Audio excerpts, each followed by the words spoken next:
주와 함께 마지막까지 잘 걸어갈 수 있기를 바랍니다. 오늘부터 2달 동안은 골로새서 말씀을 좀 전하려고 합니다. 골로새 교회는 외적인 핍박보다 내적인 혼란이 찾아와서 좀 흔들리고 있던 그런 교회였습니다. 바울이 세운 교회는 아니었고요, 에바브라가 세운 교회였는데, 그곳에 어떤 새로운 사상, 새로운 주장을 하는 조금 이단들이 들어와서 그들이 들었던 복음이 과연 진짜 복음 맞냐, 이런 식으로 해서 자꾸 좀 교회를 흔들었던 어떤 그런 교회였습니다. 에바브라는 이런 소식을 바울에게 전했고, 로마 감옥에 갇혀있던 바울은 그들에게 편지를 보내는 것이 이 골로새서입니다. 오늘 본문은 서론격으로 그들을 위해서 기도할 때마다 감사한다라는 그런 내용이 있죠. 1절, 2절은 인사, 3절부터 8절까지는 감사와 감사 이유, 그리고 9절부터 14절은 기도와 기도의 내용, 이렇게 한번 구성할 수 있을 것 같습니다. 먼저 우리 인사를 보시면은, 하나님의 뜻으로 말미암아 그리스도 예수의 사도된 바울과 형제 디모데는 골로새에 있는 성도들 곧 그리스도 안에서 신실한 형제들에게 편지하노니 우리 아버지 하나님으로부터 은혜와 평강이 너에게 있을지어다, 이렇게 인사합니다. 자신을 하나님의 뜻으로 말미암아 그리스도 예수의 사도된 바울이다, 하나님께 보냄받으신 바 된, 하나님의 뜻으로 말미암아 예수님의 또 그리스도의 사도가 되었다, 이렇게 이야기하면서 그의 편지를 보낸 대상자, 독자들 이렇게 표현하고 있습니다. 골로새에 있는 성도들 곧 그리스도 안에서 신실한 형제들에게 편지한다. 교회는 항상 이 두 가지 특성을 가지고 있다고 이야기했어요. 하나는 지역성, 골로새에 있는 성도들, 고린도에 있는 성도들, 아니면은 빌라도에 있는 우리 에베소에 있는 성도들, 라오디게아에 있는 성도들, 다 지역, 바로 이 서울에 사는 아니면 경기도에 사는 성도들, 이 교회가 가지고 있는 지역성이라는 특성입니다. 결국 이 땅의 특성을 가질 수밖에 없겠죠. 땅의 영향, 땅이 가지고 있는 여러 가지 주장, 땅이 요청하고 있는 특징을 가지고 있는 것이 교회다. 두 번째는 그리스도 안에서 신실한 형제들, 이건 초월성이라고 이야기할 수 있는데, 그리스도 안에 있고 그들은 하나님 앞에서 신실한 형제들로 불림받는 사람들입니다. 성도들인데, 하나님이 거룩하게 구별된 사람들인데, 이들은 바로 그리스도 안에서 신실하게, 어쨌든 진리 안에서 거듭났기 때문에 진리의 특성을 가지고 있는 신실함을 가지고 끝까지 충성하는 바로 형제들이다, 이렇게 이야기할 수 있죠. 그런 점에서 교회는 항상 이 두 가지 특성을 가지고 있습니다. 이 땅의 특성을 가지고 있고 하늘의 특성을 가지고 있는 이 두 가지 양면적인 특성을 가지고 있는 조직, 집단이 바로 교회다. 그러므로 오늘 우리는 이 땅에서 필요한 복이 있겠죠. 그래서 우리는 기도합니다. 이 땅에서 필요한 것을 허락해달라고 기도하죠. 그리고 초월적인 존재이기 때문에 우리는 이 땅을 좀 초월할 수 있는 은혜가 필요합니다. 그래서 오늘 바울 사도는 우리 아버지 하나님으로부터 오는 은혜와 평강이 너에게 있을지어다. 이 하나님으로부터 오는 은혜와 평강은 늘 우리가 이 땅에 살아가면서 초월적인 존재로서, 또 어쩌면은 하늘에 속한 사람으로서 우리가 이런 정체성을 유지할 수 있는 힘과 능력은 바로 여기라고 생각해요. 그런 점에서 은혜와 평강이, 아버지로부터 오는 은혜와 평강이 늘 필요하다라는 것을 이야기하고 있는 것이죠. 그런 점에서 여러분들은 어떻게 해요? 서울에 살면서 또 그리스도 안에 있는 성도다, 이런 두 가지 생각을 가지고 있습니까? 또 경기도에 필요들이 있겠죠. 또 이 땅에 필요들이 많을 텐데, 그런 필요들을 가지고 있지만은 나는 그리스도 안에서 거룩한 성도, 거룩한 사람들이고 신실한 형제들이다. 이 두 가지의 특성. 그래서 어디에 여러분들은 더 영향을 받고 있습니까? 어디에 더 여러분들은 많이 가치를 두고 있나요? 지역성에 대한 관심이 너무 많으면 늘 여기서 필요한 것들 달라고 막 기도할 거예요. 근데 이것들은 조금 초월하면서 초월적인, 하나님 앞에서 내가 그래도 거룩한 존재이고 신실한 형제들이다 때문에 더 많이 하나님으로부터 오는 은혜와 평강을 더 간구하는 이런 모습이 된다고 생각해요. 그러니까 이 땅의 것을 조금 못 가진다 할지라도 하늘로부터 오는 은혜와 평강이 있다면 이 땅의 것을 조금 우리가 극복할 수 있는데, 근데 이 땅의 것은 많이 갖췄는데 하느님으로부터 오는 은혜와 평강이 없으면은 사실은 저 사람이 성도인가? 신실한 형제인가? 조금 헷갈릴 수도 있습니다. 그런 점에서 우리가 어디에 더 가치를 두고 있는가, 이런 것들을 한번 돌아볼 수 있으면 좋겠습니다. 이제 우리 감사하는 내용으로 들어가 볼까요? 3절부터 8절인데요. 우리가 너희를 위하여 기도할 때마다 하나님 곧 우리 주 예수 그리스도의 아버지께 감사하노라. 감사한다고 이야기합니다. 감사 이유가 4절부터 6절에 나와 있는데요. 그리스도 예수 안에 너희의 믿음이 있는데 그들은 그리스도 예수 안에 있는 믿음이라고 이야기하고 있습니다. 또 모든 성도에 대한 사랑을 들었습니다. 근데 이 믿음과 사랑을 어디에 근거하고 있는가? 5절에서는 너희를 위하여 하늘에 쌓아둔 소망으로 말미암은 믿음과 사랑이라는 거예요. 결국은 너희를 위하여 하늘에 쌓아둔 소망으로 말미암는데, 이 소망은 어디를 통해서 얻게 됐냐면은 바로 복음을 통해서 얻게 된 것입니다. 그래서 너희가 전에 복음 진리의 말씀을 들은 것이다. 복음은 이야기이기도 합니다만은 진리의 말씀으로 우리에게 다가옵니다. 그러니까 이렇게 진리로 구성되어 있는 조금 말씀으로 우리에게 다가오죠. 이게 바로 복음인데요. 그 복음은 나중에 이야기합니다. 13절 14절에 내용이 나와 있어요. 우리를 흑암의 권세에서 건져내사 그의 사랑의 아들로 옮기신 자격을 바꿨어요. 소속을 바꿨습니다. 그리고 상태, 그의 아들 안에서 우리가 속량, 곧 죄사함을 얻은, 속량은 자유함을, 해방을 가리키고, 죄사함은 우리가 이제 죄의 종이 아니라 진짜 죄 용서받은 의의 종이다라는 것을 우리 상태를 가리키죠. 어떤 곳에 속해 있는 소속된 사람인데 그런 사람이 어떤 상태에 있는가까지 말하고 있는 것이 이 복음인데요. 이 복음의 말씀을 듣고 난 다음에 이들은 하늘에 쌓아둔 소망이 생겼어요. 그 소망으로 말미암아 결국 예수님을 믿게 되었고 성도들을 사랑하게 되었다. 바로 이 소식을 들은 것이죠. 자, 근데 이 복음은 이미 너희에게 이르렀는데 누굴 통해서 이르렀습니까? 7절에 나와 있죠. 이와 같이 우리와 함께 종된 사랑하는 에바브라에게 너희가 배웠다라고 이야기하고 있어요. 에바브라를 통해서 이미 너희에게 이른 복음이라고 이야기했죠. 바울이 지금 이 편지를 복음을 전하기 위해서 쓴 게 아니에요. 이미 그들 가운데 이른 복음이에요. 그래서 이 복음을 듣고 이들은 변화되었습니다. 그런데 이러는데 너희가 복음을 듣고, 복음은 들어야 돼요. 듣고 참으로 하나님의 은혜를 깨달은 날부터, 복음을 듣고 하나님 우리에게 깨달음을 주세요. 어떤 깨달음이냐면 하나님의 은혜로 우리가 구원받았구나, 하나님의 우리가 구원받은 것은 하나님의 은혜이구나 라는 것을 깨닫는 것이죠. 이게 진짜 중요한 부분이죠. 복음은 은혜의 복음이라고 해요. 복음은 하나님의 은혜를 깨닫게 만드는 능력이 있습니다. 그래서 우리를 구원하게 하는, 모든 믿는 사람들에게 구원하신 하나님의 능력이 바로 복음인데, 이 복음을 우리가 듣고 참으로 하나님의 은혜를 깨닫게 됩니다. 이제 우리가 구원을 받게 되죠. 복음은 회심을 얻게 되는데, 그날부터 어떤 일이 벌어집니까? 너희 중에서와 같이.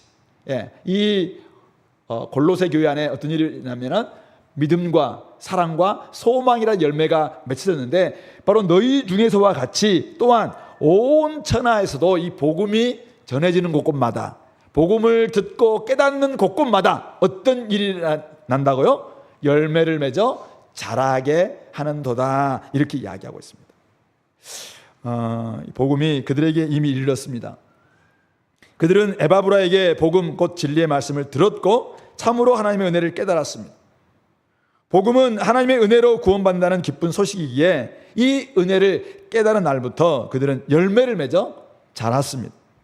그들이 들은 소식, 바로 진리의 말씀이 복음이었다라는 증거가 바로 이들 속에 일어나고 있는 믿음과 사랑과 소망이라는 열매다라는 것을 바울은 생각하니까 너무나 감사한 거예요. 감사하다는 것입니다. 복음은 원래 그렇습니다. 복음은 골로새뿐만 아니라 온 천하에서도 열매를 맺어 자라가게 하는 능력이 있습니다. 복음은 모든 믿는 사람에게 구원을 주시는 하나님의 능력이기 때문에 하나님의 은혜를 깨닫는다면 열매를 맺고 자라는 속성이 있다는 뜻입니다. 그런 점에서 여러분들이, 저가 복음을 듣고 하나님의 은혜를 깨닫고 구원을 얻게 되었다면 우리의 삶 가운데는 당연히 믿음과 사랑과 소망이라는 열매가 맺혀질 수밖에 없다라는 것을 말씀하고 있는 것이죠.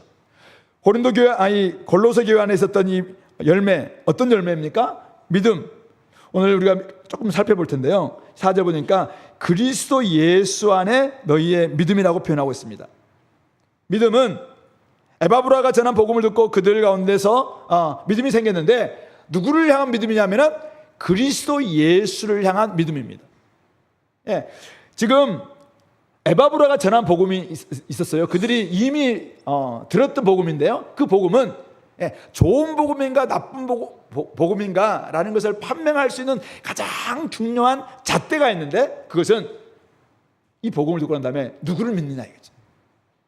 예수 그리스도를 믿게 되었다, 예수 그리스도를 신뢰하게 되었다, 예수 그리스도를 나의 주님으로 모시게 되었다, 예수님이 나의 삶의 주인이시다 라고 고백하는 그런 복음이라면, 그렇게 믿음을 발휘하는 복음이라면 그 복음은 참된 복음이에요.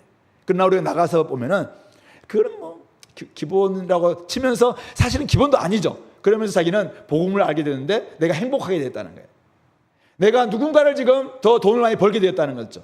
내가 세상을 더, 이제는 세상이 더 충성하게 되었다. 그러니까 예수님 말고 다른 것이 더 확 들어와 있어요. 자기를 더욱더 높인다든지, 아니면 어떤 교회 이름을 높인다든지, 아니면 어떤 누군가의 교주의 이름을 높인다든지, 이것은 그들은 복음이라고 이야기합니다. 참 복음이었다고 이야기하죠. 근데 그건 가짜 복음이라는 뜻입니다. 복음은 반드시 예수 그리스도에 대한 믿음입니다. 예수 그리스도를 믿는 그 믿음이 드러나는 것입니다. 예, 당시 초대교회 때, 이 로마 시대 때는 항상 믿음의 대상은 가이사였습니다. 그들은 이 땅에서 잘 먹고 잘 살고 권세를 갖는 것, 이것이 그들에게는 아주 중요한 신뢰 대상이었죠. 예, 이 땅에서 정말 높아지는 것, 이것이 그들에게는 최고의 가치였어요. 그러니까 그것을 더욱더 부추겨 줄 수 있는 어떤 복음이 있다면 자신들에게는 진짜 복음이죠. 그래서 로마 황제가 등극한 것, 이것이 그들에게 유앙겔리온이에요. 복음이에요, 복음. 그래서 우리에게는 새로운 통치자가 생겼다 하면서 새로운 황제가 등극할 때마다 유앙겔리온, 복음을 선포했거든요. 그런데 그게 우리가 믿는 복음이냐 이거죠. 오늘 에바브라가 전한 복음은 그 복음이 아니라는 거예요. 에바브라가 전한 복음은 그리스도 예수를 딱 믿게 된, 그분을 신뢰하고 그분만을 온전히 믿는 그 믿음을 발휘했던 열매를 드러냈던 복음이다. 그러므로 에바브라가 전한 복음은 진짜 믿음이라, 진짜 복음이라는 거예요. 그 이야기를 지금 하고 있는 것입니다. 과거에도 현재에도 미래도 마찬가지입니다. 복음은 우리로 그리스도 예수 안에 있는 믿음으로 인도합니다. 만약 믿음으로 인도하지 않는 복음이 있다면, 특별히 예수 그리스도를 향한 믿음으로 인도하지 않는 복음이 있다면 그것은 가짜입니다. 밖에 나가서 우리가 전화 보면은 구원파들의 복음, 또 하나님 교회의 복음, 신천지의 복음, 이 세속주의의 복음, 오늘날 대한민국을 지금 사로잡고 있는 복음 뭡니까?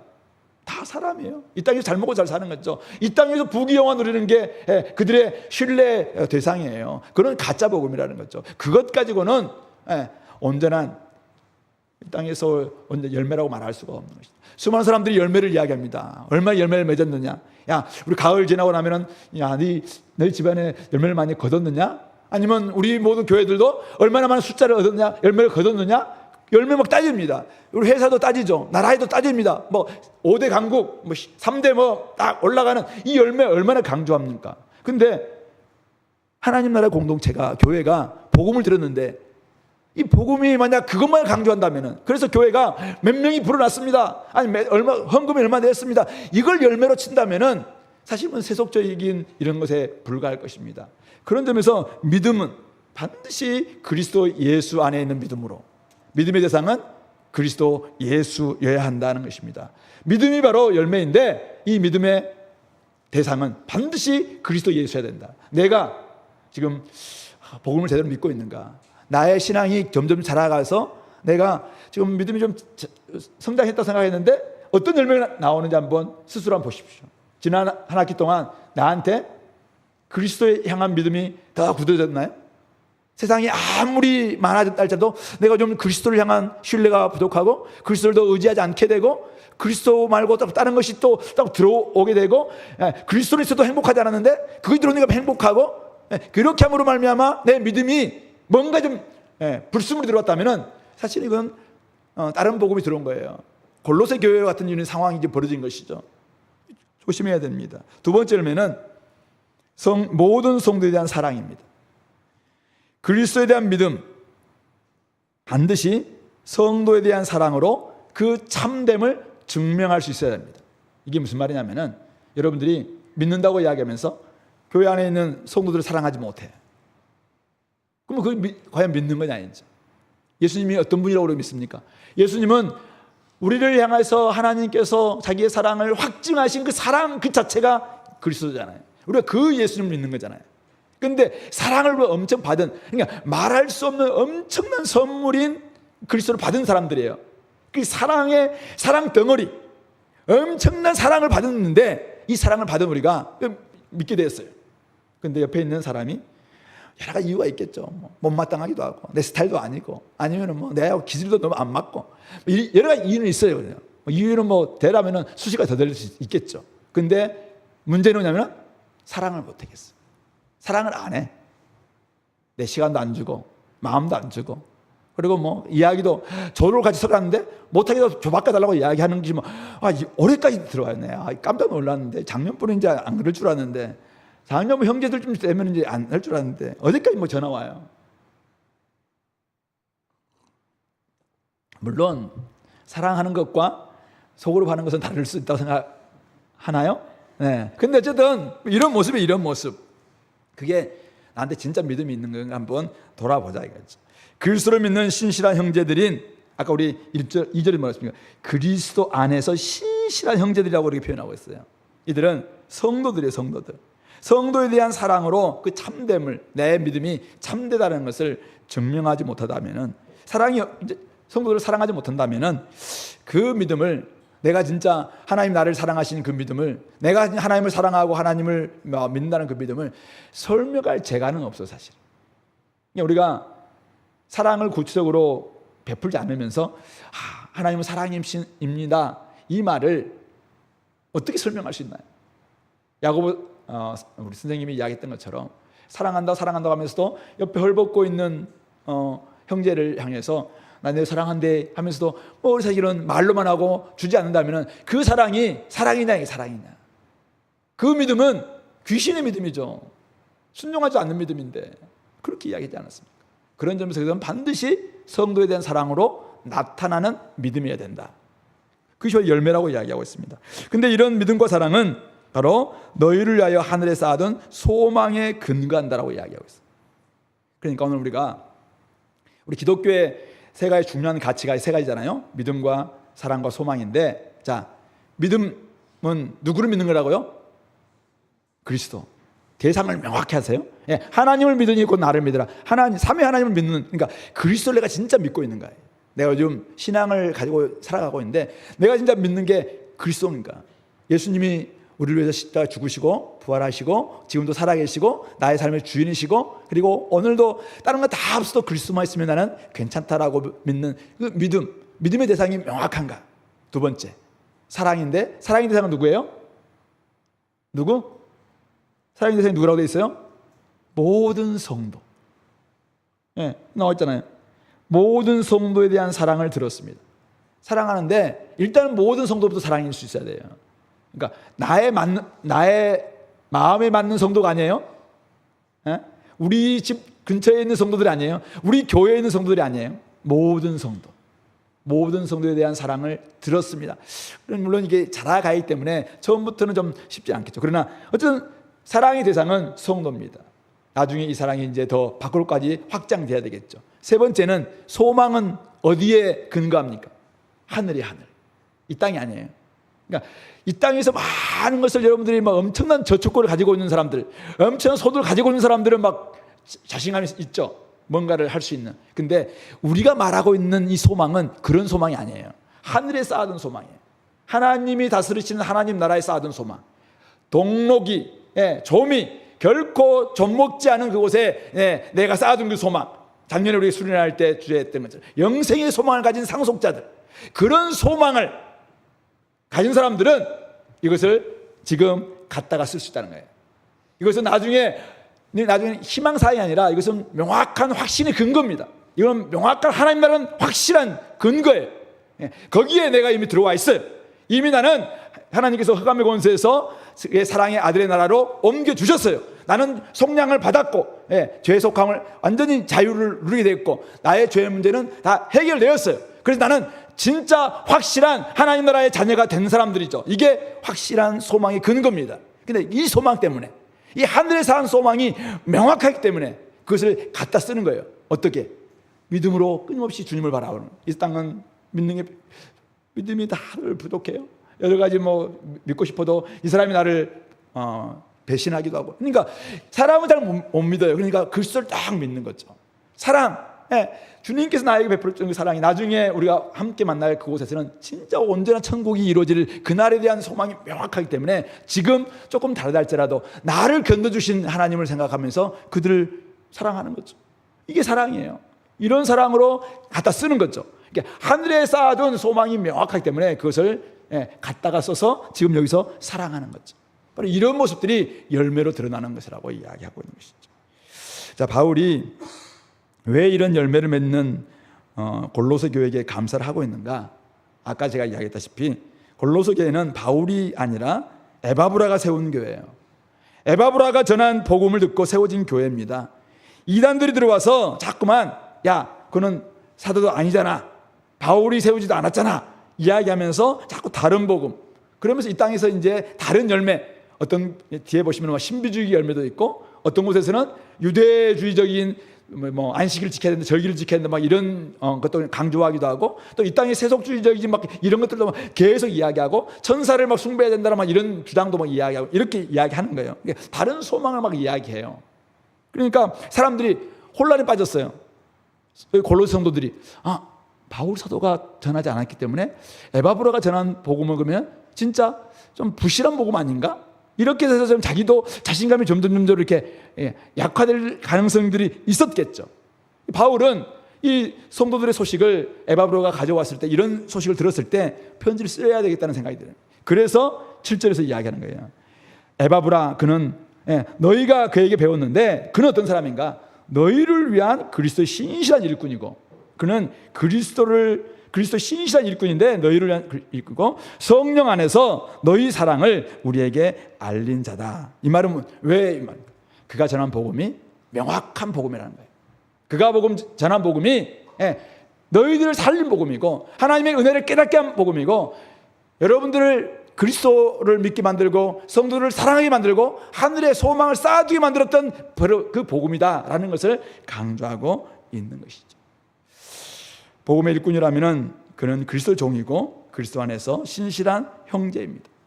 그에게서 복음을 받았다면, 진리의 말씀을 배웠다면, 그것은 그걸 통해서 참으로 하나님의 은혜를 깨달았다면 그가 누구이든 그가 전한 복음은 참 복음이 맞다는 것입니다. 그리스도 안에서 신실한 형제들이고 성도들이라면 그 지역에서 복음의 열매를 맺어야 합니다. 근데 그 지역에 똑같은 열매가 아니라 그 지역을 초월한, 그러니까 하나님 나라와 제국이 같이 지금 싸우고 있는 지금 와중에 있는 거죠. 근데 제국은 끊임없이 제국에서 강조하는 것을 지금 이야기해요. 이게 열매라고 이야기해요. 근데 우리는 천국을 지금 소망하는 사람들이잖아요. 그러니까 우리가 소망하는 열매는 믿음과 사랑과 소망이에요. 그러니까 이 열매를 팍 지금 제시하면서 여러분들은 이 열매를 맺고 있는 여러분들은 진짜 복음을 받은 사람들이고, 그리고 여러분들은 참 그리스도인들이다. 여러분들은 신실한 형제들이다. 여러분들은 골로새에 있지만은 성도들이다. 이렇게 하면서 그들을 격려하고 있는 것입니다. 성도 여러분, 2026년 하반기 다시 복음으로, 복음 회심 성장을 목표로 나아갑니다. 자, 이 말씀을 들으면서 우리 교회가 여전히 집중해야 될 것은 무엇일까요? 여전히 교회를 세우고 사람을 새롭게 하고 세상을 바꾸는 것은 무엇인가요? 세상이 새로운 사상입니까? 새로운 주장입니까? 어떤 이단이나 곳곳에서 이야기하고 있는 그들의 복음입니까? 아니라는 거예요. 오늘 우리 교회를 새롭게 하고 한 사람을 새롭게 변화시키고 세상을 바꿀 수 있는 것은 오직 에바브라가 전하고 바울 사도가 전하고, 그리고 오늘 우리를 변화시켰던 믿음과 소망과 사랑의 열매를 맺게 만들었던 바로 그 복음이 맞다는 것입니다. 그러므로 우리 어디에 집중할 것인가? 우리 2026년 하반기 어디에 집중할까요? 어디에 집중할까요? 교회는 참으로 하나님의 은혜를 깨달은 날부터 열매를 맺게 될 텐데, 맺고 자랄 텐데, 오직 복음을 들을 때만 가능해요.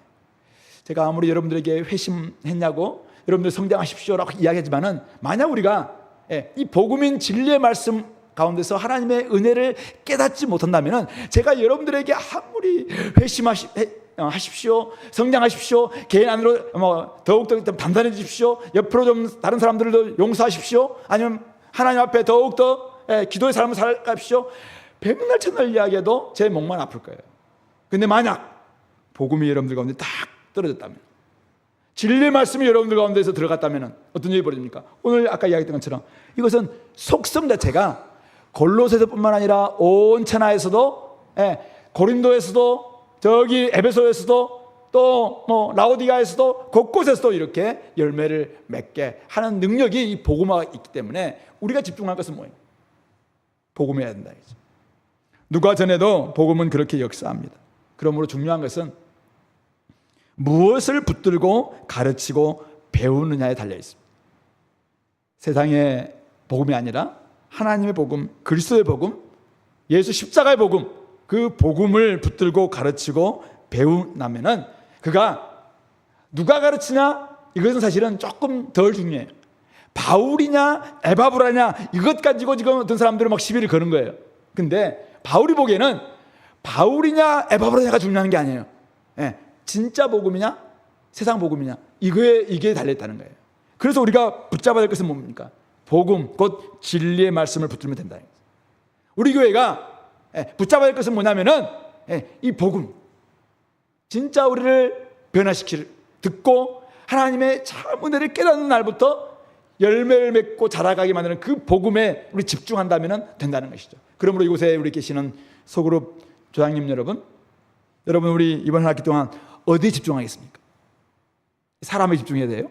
사람을 다른 걸 잘 못해도 소그룹 멤버들이 집중하십시오. 그들 딱 붙잡아야 되는데, 근데 내가 이들을 바꿀 수 있을까요? 뭐 하나의 총매제는 될 수 있겠죠. 아니면 여러분들 인도자는 될 수 있겠죠. 근데 중요한 것은 복음이, 이 진리의 말씀이 그들에게 딱 심겨지기만 한다면, 만약 진리의 말씀이 그들 가운데서 진리의 말씀을 제대로 듣고 제대로 배우고 가르침을 받고 하나님의 은혜를 깨닫기만 한다면 이미 끝난 거예요. 게임은 끝났어. 그러면 그 안에서 열매를 맺고 자라가는 거예요. 믿음과 소망과 사랑의 열매를 맺고, 다른 사람들이 듣는 사람마다 야, 저 소그룹이 어떻게 일을 받겠냐, 기뻐. 야, 대학부 진짜 복음에 집중하더니 대학부 안에 진짜 믿음과 소망과 사랑의 열매가 와 자라가고 있네. 야, 청년부가 이제부터 이제 시작됐구나. 뭐 이런 소문들이 나오지 않겠냐. 그런 점에서 오늘 성도 한 사람 한 사람이 복음에 집중할 수 있기를 바랍니다. 복음 진리의 말씀을 듣고 참으로 하나님의 은혜를 깨닫도록 도왔으면 좋겠습니다. 우리 예배와 소그룹과 1:1 전략 가지고 우리 나아가는데, 이 모든 조직들마다, 우리 구조들마다 복음이 그들을 변화시킬 수 있도록 여러분들이 끊임없이 좀 노출하고, 복음에 노출하고 또 복음에 집중하는 저와 여러분들이 될 수 있기를 바랍니다. 자, 그런데 오늘 여기서 열매를 맺는다고 이야기할 때 제가 이 골로새에서도 당시에 이단들이 들어와서 하늘 소망보다는, 하늘에 쌓아둔 소망보다는 이 땅의 가치를 자꾸 이야기했거든요. 눈에 보이는 것, 이게 굉장히 우리 눈에 딱 보이니까. 근데 하늘에 쌓아둔 소망 그러면 좀 너무 추상적이잖아요. 내가 뭐 어디에 있단 말이야? 근데 진짜 나를 구속하신 주님께서 나를 흑암의 권세에서 하나님의 사랑의 아들의 나라로 옮겨주셨다. 자격이, 소속이 완전히 바뀌었다는 사실이잖아요. 그리고 나한테는 이제는 죄에서 완전 속량이란 말은 값을 지불하고 다 이렇게 풀어서 해방시키는 걸 이야기해요. 해방의 관점이 속량이에요. 그리고 죄 사함은 뒤에 나오는 죄 사함은 죄가 다 씻겨졌다, 깨끗했다. 이제는 죄동이 아니라 의회동이 되었다. 이것을 이야기하고 있는 거예요. 이게 바로 우리에게는 진짜 하나님께서 이 일을 하셨다는 거잖아요. 이 하나님이 지금 다스리고 있는 그분이 우리의 소망의 근거야 된다는 것이죠. 우리가 그렇게 본다면은 그것을 얼마든지 갖다가 쓸 수가 있어요. 제가 이제 여러분들에게 한번 이런 질문을 던져보고 싶어요. 여러분들은 하늘에 쌓아둔 소망이 좀 은행에 저금 좀 해놨나요? 저희 집에는 저금이 없더라고 보니까. 예. 여러분들 저축고는 얼마 되나요? 예. 여러분들 하늘에 쌓아둔 저축고 이렇게 하면 떠오르는 뭐가 있어요? 이 하늘에 쌓아둔 저축고는 갖다 쓸 수가 있어요. 예. 저축이 많으면은 여러분들이 갖다가 써서 조금 뭐 누구도 사주기도 하고 누구도 같이 있고 마음에 불안도 없고 이렇게 하잖아요. 근데 하늘에 쌓아둔 소망이 명확하면 명확할수록, 분명하면 분명할수록, 확고하면 확고할수록 이 땅의 삶이 흔들리지 않게 되거든요. 그런 점에서 여러분들은 얼마나 지금 이 하늘에 대한 소망이 명확한가 했죠. 다른 말로 말해서 여러분들 천국 가고 싶어요? 이 땅이 천국이면 좋겠다. 아니면 내 천국 빨리 가고 싶다. 아무도 없네. 예. 예. 우리는 진짜 천국에 대한 소망이 있느냐 했죠. 이게 우리 천국이 죽어서 가는 하나님 나라 뭐 이렇게 할 수도 있고, 아니면 주님이 재림함으로 말미암아 이루어질 새하늘과 새 땅에서 이루어질 하나님 나라 뭐 다 포함하는 천국, 여러분들 진짜 소망이 있냐 이거죠. 지금 이걸 지금 질문하는 거예요. 그리고 두 번째, 주님이 다시 오시나요? 여러분 확신 있어요? 옛날 박 목사님은 지하철만 오는 소리만 해도 주님 오시나 이렇게 기다리고 그랬다고 했는데, 여러분들은 재림에 대한 소망이 있나요? 요즘 갈수록 주님이 안 오실 것 같아, 뭐 이렇게 말하는 사람들이 늘어나고 있어요. 이렇게 하면은 재림에 대한 소망이 없으면은 이 땅에서 어쨌든 바둥바둥 여기에서 잘 먹고 잘 살기 위해서 여기 투자하는 사람밖에 안 될 거예요. 근데 진짜 재림에 대한 소망이 있다면은 지금은 잠시 지나가는 정거장이라는 거예요. 근데 재림하는 날 진짜 온전한 세상이 이루어진다. 이거에 대한 소망이 있냐 이거죠. 이걸 이야기하고 있어요. 그리고 예수님의 부활을 믿죠? 안 믿는 사람이 있을까요 혹시? 예수님 부활을 다 믿어요? 근데 여러분들의 부활을 믿나요? 우리도 가면 갈수록 우리가 이렇게 노쇠해지고 힘도 없어지고 하지만은 나중에 우리 다 죽을 거예요 우리는. 근데 그리스도 안에 잠자고 난 다음에 그리스도께 다시 오시는 날 모든 사람들은 육체적으로 다 부활해요. 다 부활해요. 부활해서 지금 우리의 몸은 고린도전서 15장에 근간다면은 지금은 육의 몸이고 약한 몸이고 욕된 몸이고 그냥 상하기 쉬운 이런 몸이에요. 근데 그때 몸은 어떻게 보면 강한 몸이고 영의 몸이고 이제는 영광스러운 몸이고 아주 새로운 몸으로 예수님의 부활체와 같은 몸으로 바뀔 거라고 이야기했어요. 그에 대한 소망이 있냐 이지. 마지막 날의 소망이 바로 이 하늘에 쌓아둔 소망이 바로 그거예요. 근데 그런 소망이 있는 사람들은 지금 여기서 갖다 쓸 수 있거든요. 천국의 소망이 명확한 사람들은 지금 천국은 아니지만은 완벽한 건 아니지만은 여기에서 천국을 누리려고 갖다 써요. 나중에 60년 만기가 되거나 다음에 그때만 쓸 수 있는 소망이 아니라는 거예요. 우리가 하늘에 쌓아둔 소망은 지금도 얼마든지 갖다가 100%는 아니지만은 갖다가 여기에서 우리 다른 사람들을 베풀면서 믿음과 사랑과 소망을 베푸는 이런 삶으로 나타낼 수 있는 저축고라는 거예요. 그러니까 이것을 얼마나 갖다 쓸 수가 있는데 자꾸 우리는 이것은 생각하지 않고 여기에서 내가 얼마나 배당을 받았느냐, 얼마나 내가 지금 소득을 얻었느냐, 얼마나 내가 성과를 얻었느냐, 이것 가지고 자꾸 일희일비하는 이런 모습으로 지금 되고 있다는 것입니다. 이거는 바울이 이야기하고 있는 열매가 아니에요. 이것은 우리의 하늘에 쌓아둔 소망에 근거한 열매가 아니라는 거예요. 그런 점에서 우리는 하늘에 쌓아둔 그 소망으로 말미암아 믿음과 사랑에 이런 열매를 맺고, 그래서 누군가를 기쁘게 하고 정말 감사하게 하고, 그래서 하나님께 영광을 올려드리는 그런 삶이 되고 있느냐. 그런 점에서는 여러분들이 이번 학기에 개인적으로 진리의 말씀인 복음을 계속 잘 연구해서 하늘의 소망이 다 분명해질 수 있도록 이것을 쌓기 바랍니다. 저축고를 늘리십시오. 재림에 대해서 명확하고, 그다음은 천국도 나한테는 명확하고, 그리고 부활 생명도 나한테는 이렇게 살다가 나중에 죽으면 땡, 이게 아니라는 거예요. 나중에 어딘가 육체도 없는 영혼만이 떠들어 있는 불교에서 말하고 있는 그런 천국을 우리가 가는 게 아니에요. 진짜 새하늘 땅에서 우리의 몸과 영이 다 회복되는 그날에 대한 소망을 내가 쌓기 위해서 개인적으로 더 연구하고, 그래서 이걸 명확하게 깨닫고 열매를 만들어야 돼요. 그리고 공동체에서는 어떻게 해야 돼요? 이 쌓아놓은 내 저축고가 있으니까 이거는 내가 죽고 난 다음에 써야 될 저축고가 아니에요. 이거는 지금 갖다 쓰는 거예요. 가져와서 지금 60억이 있다면은 지금은 우리가 60억 다 갖다 쓸 수는 없어요. 이거는 완벽한 거는 그날 다 쓸 수 있어요. 근데 지금은 한 6억 정도 가져오죠. 뭐. 가져와서 사람들을 베푸는 거예요. 야, 예수님이 진짜 우리 믿음이다. 신뢰를, 세상이 자꾸 나를 막 힘들게 만날 때마다 믿음을 발휘하는 거예요. 무엇보다도 공동체에서는 사랑의 수고를 하는 거죠. 예수님이 우리를 얼마나 사랑했는지, 하나님이 우리를 얼마나 사랑했는지 생각하면서 여기서 막 사랑의 수고를 막 하는 거죠. 이게 갖다 쓰는 거죠. 그렇게 하면은 사람들이 깜짝 놀라는 거예요.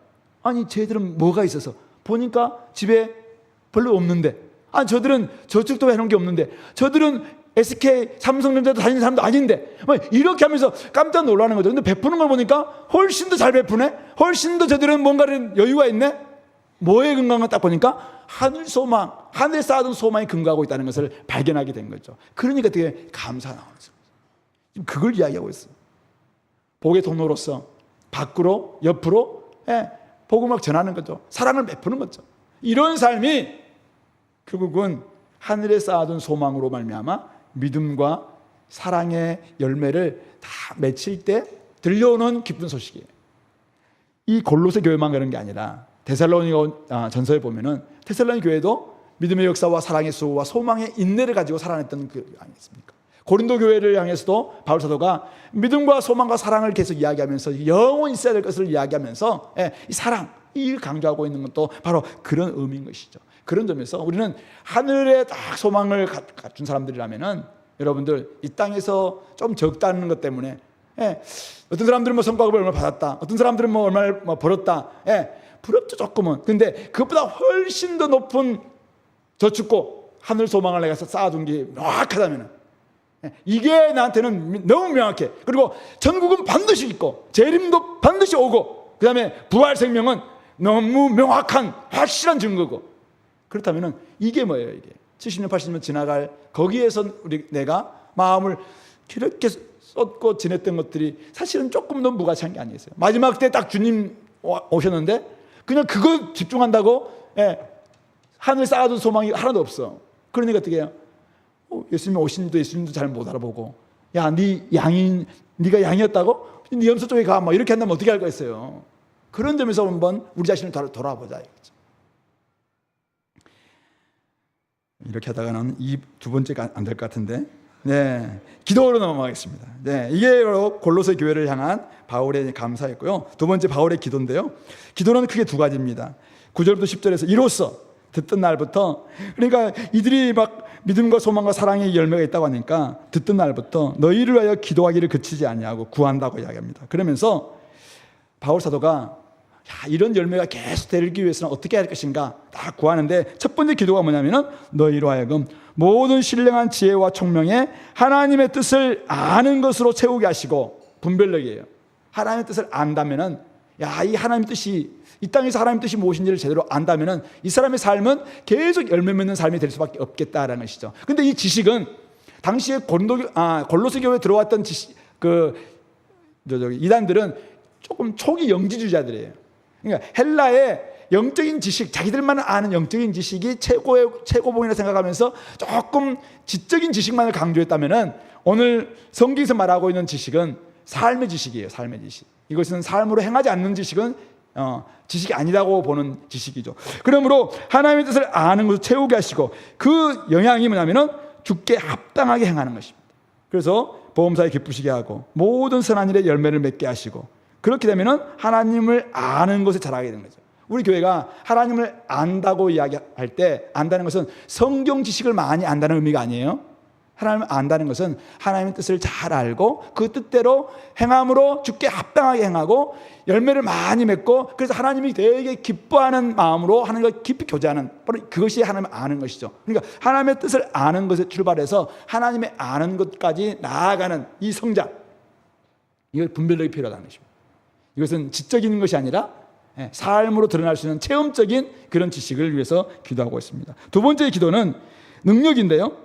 11절 보니까 그의 영광의 힘을 따라, 그 영광의 힘이 이제 뒤에 나오는데요. 모든 능력으로 능하게 하시고 기쁨으로 모든 견딤과 오래 참음에 이르게 하시고, 성도의 삶은 견딤과 오래 참음이잖아요. 이르게 하시고, 우리로 하여금 빛 가운데서 성도의 기업의 부분을 얻기에, 성도의 기업은 나중에 우리 천국에서 얻게 될 그 기업, 하나님 나라에서 얻게 될 그 온전한 기업, 영원하신 기업을 가리키겠죠. 그것을 얻기에 합당하게 하신 아버지께 감사하기를 원하시는. 그러니까 이 능력은 누가 주시냐면은 하나님의 능력이에요. 하나님께서 주시는 능력이에요. 근데 이 능력이 하신 일이 뭐냐면은 13절 14절이죠. 바로 하나님께서 어떤 일을 하셨습니까? 우리를 흑암의 권세에서 건져내사 그의 사랑의 아들의 나라로 옮기셨다는 거예요. 우리를 어둠의 마귀의 종에서 하나님의 종으로, 마귀의 자식에서 하나님의 자녀로 옮겨주신 그 능력이에요. 예수님의 부활을 통해서, 예수님의 십자가의 죽으심과 부활을 통해서 우리를 흑암의 권세에서 사랑의 아들의 나라로 옮겨주신 그 하나님의 그 능력, 그 능력이 우리를 이 나그네 길을 걷게 만들 수 있는 능력이라고 이야기하고 있죠. 그리고 그 능력은 그 아들 안에서 우리가 속량, 곧 죄사함을 얻게 했던 그 능력이라고 말씀하고 있는 것이죠. 그러므로 오늘 바울은 기도합니다. 두 가지를 기도했어요. 첫 번째는 분별력을 위해서, 하나님 뜻을 잘 알 수 있도록. 결국 하나님 뜻을 제대로 안다면은 하나님 뜻대로 살게 될 것이고, 하나님 뜻을 살게 된다면은 하나님을 알게 될 거예요. 하나님을 사랑하면서 살게 될 것입니다. 그러니까 우리 교회가 하나님을 알아가고 알려준다고 이야기할 때, 알아간다는 것은 그냥 헬라 사람들이 이야기하고 있는, 영지주의자들이 이야기하고 있는 어떤 지식이 아니에요. 이것은 체험이에요. 우리가 하나님을 안다면, 피벳 했다면 피벳을 살아내는 거죠. 실천하는 거죠. 그래서 곳곳에서 모든 선한 일의 열매를 맺게 하는, 그렇게 하면 하나님이 되게 기뻐하실 겁니다. 그러면 우리는 자신감이 생기니까 더 하나님 가까이 나아가겠죠. 그러면 하나님을 알아가는 거예요.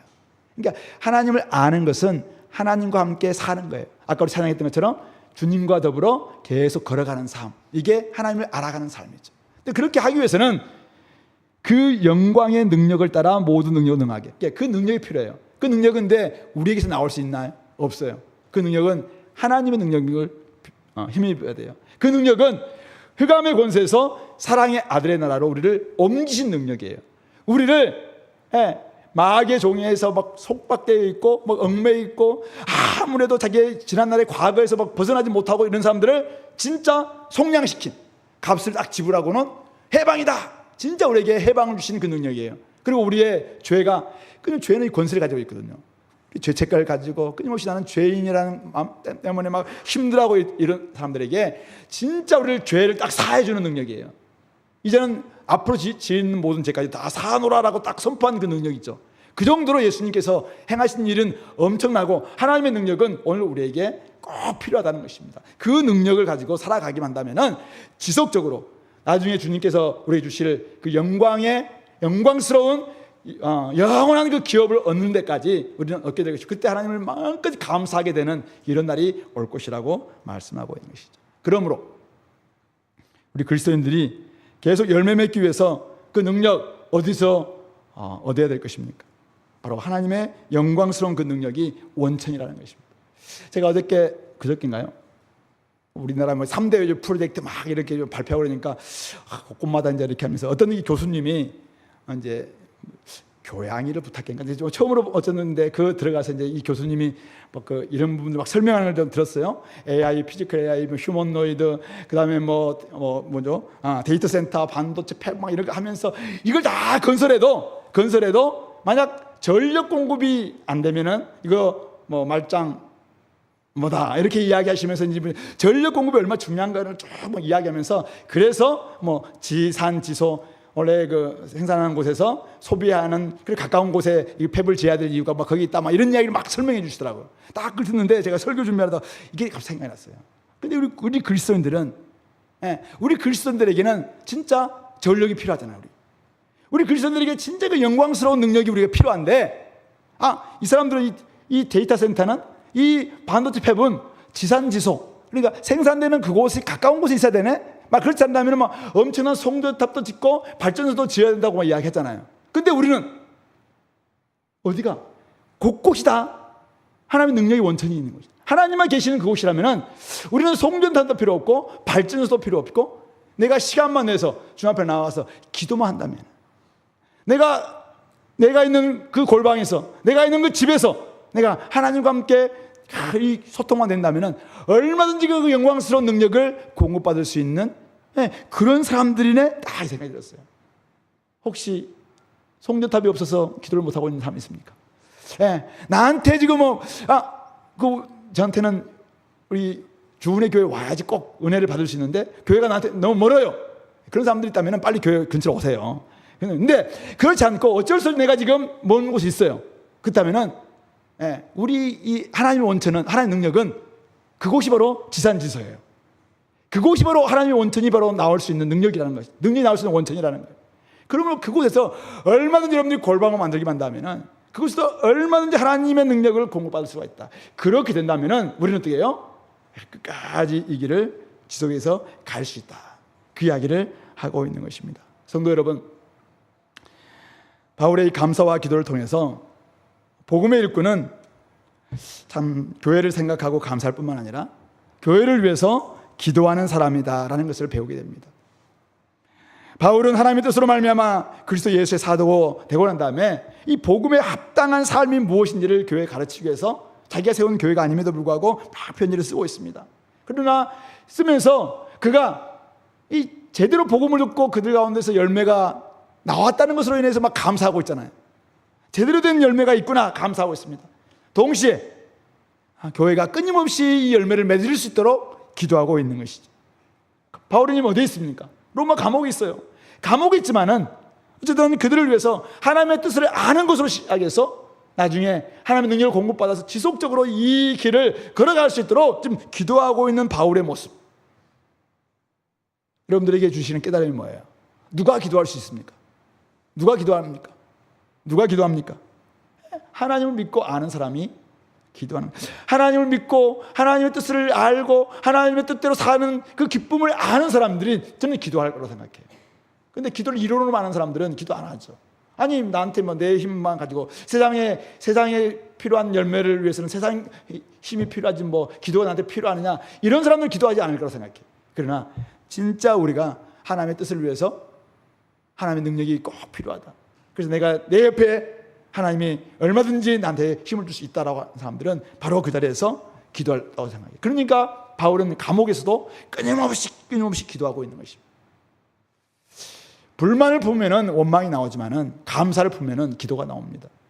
여러분들 교회가 여러 가지 여러분들에게 좀 못마땅할 수 있다고 생각해요. 그러나 한번 돌아보시면은 그것이 세상적인 기준 때문에 못마땅한 부분이 있겠죠. 교회당도 부족하고 또 여러 가지 우리에게 주는 것도 그렇고 청년들도 왜 오후 예배가 아니고 오전에 나와야 되고 이런 것들은 다 조금은 하나님 나라의 가치와는 좀 상관없는 것들이에요. 그것들을 생각하면은 마음에서 자꾸만 이 불평, 불만, 원망이 나올 수 있다고 생각해요. 근데 한번 생각해 보세요. 이 안에 복음이 있고 복음으로 말미암아 변화되는 사람들도 있고 또 올해도 우리가 함께 또 같이 성경 공부할 수 있는 이 소그룹이 있고 한 사람을 생각하면은 감사하지 않습니까? 그럼 어떻게 해요? 그들이 더욱더 하나님을 향해서 나아갈 수 있도록 기도하는 것은 당연한 게 아닐까 생각합니다. 복음에 나타난 하나님의 뜻을 알고 살기를 원한다면은 여러분들 오늘 바울처럼 기도할 수 있기를 간절히 소망합니다.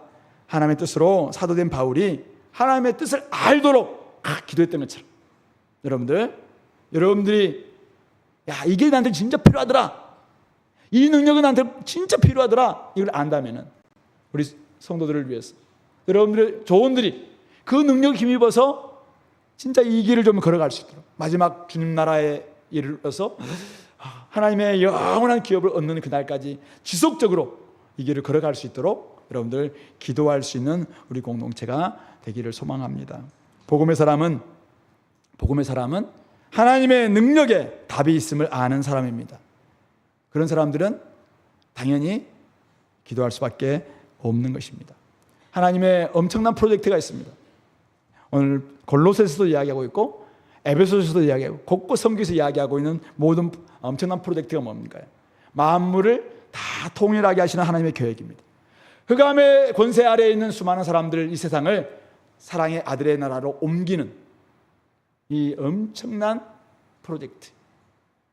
이게 지금 이미 예수님이 오셔서 선포되셨습니다.